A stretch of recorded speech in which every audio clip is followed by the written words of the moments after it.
What's up, guys? It's your boy Rich here, and let's talk about watches that are so synonymous with their brand. And could those brands still exist without their flagship model? Let's start with Rolex, and I think the first watch we think about whenever we think about Rolex has to be the Submariner. It is their flagship, their starting quarterback, their stud, and it is the most important and influential watch in the entire industry. But if the Submariner didn't exist today, could Rolex still exist? Which watch could carry the brand? I think if this question was asked maybe 5 or 6 years ago, that could be the Sea Dweller. But in today's climate, with the sizes of watches coming down, that might have to be the OP39 or even the DJ36. And when I said the Submariner is the most influential watch in the entire industry, it is because it is the most duplicated watch under the guise of homage. I mean, the Submariner has given birth to entire brands such as Steinhardt or Squally or Janot. Have some of those brands evolved ever since ripping off the Submariner? I mean, paying tribute to the Submariner? Sure, but they were also given the opportunity because of the Submariner. And if we delve further, I don't think it's a stretch that we can point the finger to one particular individual that is responsible for the legendary success of the Submariner. Yes, Rolex and the Submariner were already huge, but they exploded ever since Sean Connery wore it from 007's Dr. No, and with that iconic pose.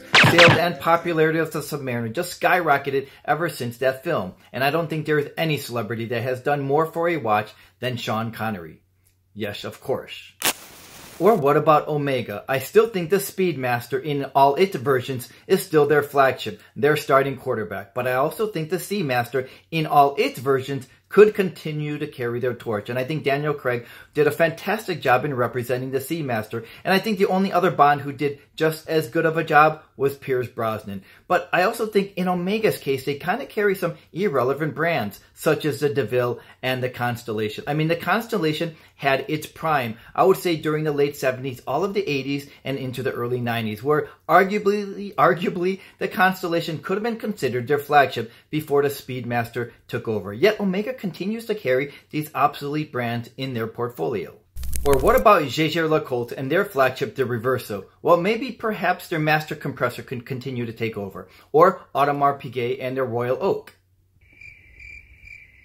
I can't think of any other watch in Audemars Piguet's lineup that I think about whenever I think about Audemars Piguet. Or what about Cartier? That's a tough one. I think I would say between the Tank and the Santos, maybe with the Tank leading the way as their flagship, though the Santos makes a really strong case. Or Vacheron Constantine's Overseas. Well, perhaps their Patrimony could be considered a strong backup. Or what about Patek Philippe? Whenever I think about Patek, I think about the Nautilus, but I think a strong case could be made for the Calatrava. Or how about IWC? I think their flagship has to be the Portuguese, though I think the Aqua Timer also serves them well.